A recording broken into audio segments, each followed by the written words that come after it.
All right, we're in the backyard building a strap bar for the kid, and we're getting started. First, you're gonna need a 3-foot hole over here and a 3-foot hole over here at a bar, galvanized steel, threaded. Cut it at 8 feet 8 inches. Home Depot does that for free, and we're gonna keep building this as we go on. What are you doing in there? All right, get out of there. Let's keep working. We did come up with a little trick to maybe get an auger or something because we got clay over here. But we built this thing. We push down in the middle, bore it out in the center, and then break it up. It breaks up pretty easy. Make sure to get it wet. All right, let's keep going.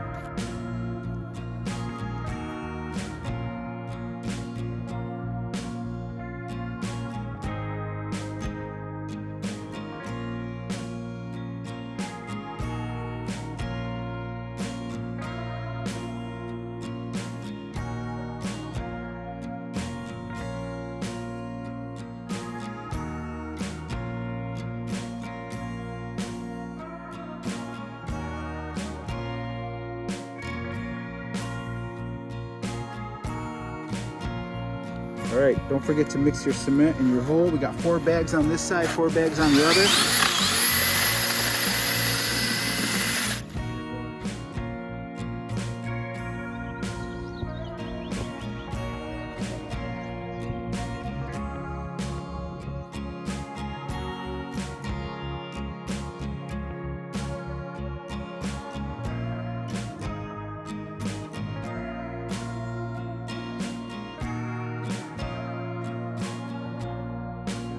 All done.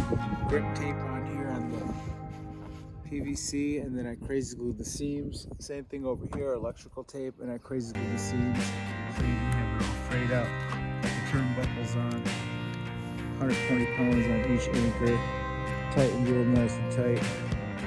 You guys can see I even sawed off the edge where it would be sharp and some kid might hurt themselves. Used the angle grinder for that. And that's about it. So that's the bar. Build one. You can do it. It's hard.